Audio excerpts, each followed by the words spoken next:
mostrando para a gente que a grande batalha, a grande questão do domínio de Deus na experiência humana é menos política e menos externa do que se imagina. A batalha é aqui dentro.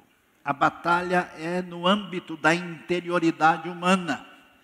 E aí então ele diz, feliz e bem-sucedido é aquele que chega diante de Deus de cabeça baixa, porque na folha de serviços espirituais prestados não tem nada escrito.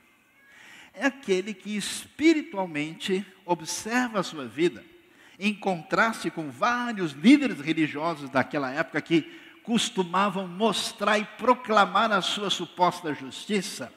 Ele diz, bem-aventurados são os pobres de espírito, porque deles é o reino do céu. Basileus tu Urano, céu é a mesma coisa que reino de Deus.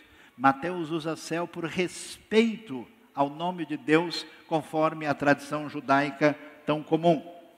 Então ele começa a dizer o seguinte, como é que a gente sabe que a gente está no reino? Como é que a gente sabe? Um sinal é quando essa pessoa entendeu que ela não tem nada para oferecer a Deus, ela não tem justiça própria, ela não tem o que negociar com Deus, porque ele reconhece que é pecador e não tem nada a oferecer perante o Senhor. Mas reconhecimento do pecado é apenas um ponto. A sequência é mais forte. Ele vai dizer, bem-aventurados que choram. É muito estranho, né? Felizes são os que choram. Bem-sucedidos que choram, pois eles serão consolados.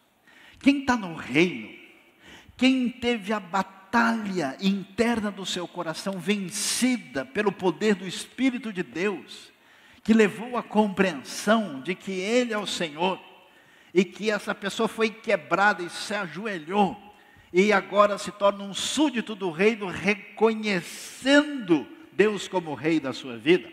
Essa pessoa não só reconhece os seus pecados, mas ela fica triste consigo mesma. Bem-aventurados são as pessoas que não ficam satisfeitas consigo mesmas e estão chateadas com seus pensamentos ruins que ofendem a santidade de Deus, com seus desejos maus que não acabaram enquanto não chega a ressurreição, com seus pecados. Essas pessoas não só sabem que são pecadores, elas ficam tristes e muitas vezes choram diante de Deus. Choram porque sabem da grandiosidade do amor e da santidade de Deus e percebem como estão distantes disso. Essas pessoas um dia vão ser consoladas. Bem-aventurados, mansos ou os humildes. Interessante isso, porque eles herdarão a terra. Quem que é um manso e humilde? É aquela pessoa que tem tanta certeza que o poder pertence a Deus, que Deus está no domínio, que ele não precisa lutar com a sua própria força. A gente mostra a nossa incredulidade quando a gente quer resolver a coisa no braço, no tapa, quando a gente se ressente e a gente não é capaz de enxergar as coisas com os olhos espirituais. E é tão triste, meus queridos, eu vejo crente que não fala com outro por causa de R$20. Famílias que se desintegram por causa de um terreno. Coisas pequenas que acabam com a relação de anos de uma comunidade, de uma pessoa no seu âmbito familiar. Esses humildes, é interessante, esses mansos, essas pessoas que ficam caladas mesmo quando têm razão, interessante, eles vão herdar a terra que é disputada, a terra que é motivo de briga, de luta, a vitória será deles. Bem-aventurados são as pessoas que têm fome e sede de justiça. E aqui o negócio é interessante, porque se o reino chegou na gente, a gente começa a ficar angustiado porque a justiça não está presente nesse mundo. Ano passado eu li uma notícia que veio da Índia, onde uma mulher vendeu 3 filhas por $6.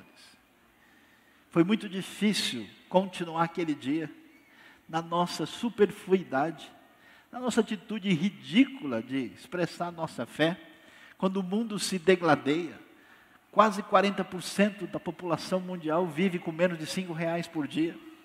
No mundo de trevas, de feitiçaria, de tráfico de órgãos humanos, de escravidão, de rapto de criança para vender o órgão, para escravizar sexualmente. E esse povo dito de Deus arruma tempo para fazer tanta bobagem, é loucura. Mas há fome de sede e sede de justiça, tanto no mundo à nossa volta, nas pessoas que são amadas por Deus, como na nossa vida, deve ser a nossa referência. A pergunta para a gente é, se a gente está no reino, o que é que mexe com a gente? O que você quer ter no futuro? Qual é o seu sonho real? É uma casa a mais? Você só tem um corpo. É um tanto mais de dinheiro? É fama enorme? Para quê? Essas pessoas que encontram o reino, eles têm sede disso, eles querem ver a justiça de Deus triunfando no mundo. E triunfando na sua vida. Isso mexe com eles. Um dia, eles serão saciados. Ah, quem encontrou o reino? São esses bem-aventurados que ficaram diferentes. Eles são misericordiosos. Por que isso é tão importante? É aquela parábola do credor incompassível que vai apertar o pescoço do outro. Quando a pessoa é alcançada pela graça de Deus, tem os seus pecados perdoados, é amado por Deus, essa pessoa jamais terá coragem de pegar pesado demais com os outros. Eu fico preocupado com tanta gente hoje que não quer dar o nome ao pecado de pecado. Até as nossas orações são contaminadas diante de Deus pela nossa impureza. Mas quando a gente vê pessoas falhando e errando, é tão estranho ver gente de Deus meio que comemorando a derrota dos outros, meio que achando, olha, esse pessoal não presta mesmo, eles estão afundando. Bem-aventurados misericordiosos, porque eles alcançarão misericórdia. Eles conhecem o coração do Pai, eles foram alcançados pela graça. O reino triunfou dentro, no profundo, no íntimo deles. Bem-aventurados são os limpos de coração. E é interessante essa frase, porque quando a gente lê, a gente imagina limpo do coração. É uma pessoa que não tem erro, pecado, defeito, não é esse o sentido. A palavra aqui, ela evoca uma palavra hebraica chamada tam, que significa uma coisa completa, íntegra, total. É a palavra utilizada no sacrifício, quando se trazia um animal diante de Deus para ser oferecido, ele tinha que ser sem defeito, ele era completo, íntegro, era tam. O que significa bem-aventurados de coração limpo? São as pessoas cujo coração, puro, limpo, só tem uma direção, não é dividido.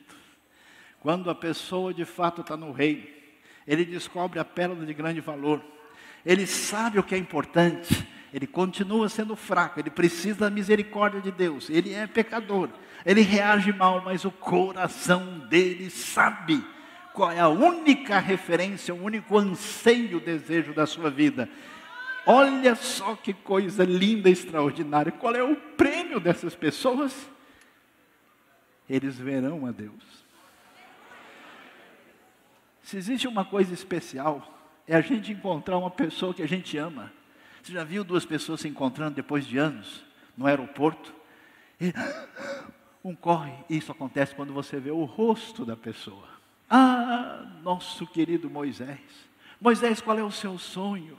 O que você mais deseja, Moisés? Ah, Senhor, posso dar uma olhadinha? E Deus diz, Moisés, não dá. Eu vou passar e você vai me ver por trás quando eu passar, porque a minha face ninguém verá. A minha face, como diz o hino antigo, luz para a qual o sol é trevas, quem te pode contemplar? Nossos olhos dos humanos não te podem encarar. Mas quando a gente chegar na presença de Deus, redimidos, essas pessoas vão ver os olhos de quem o redimiu, perdoou os seus pecados e deu vida. Eles verão a Deus. Não há prêmio maior do que esse.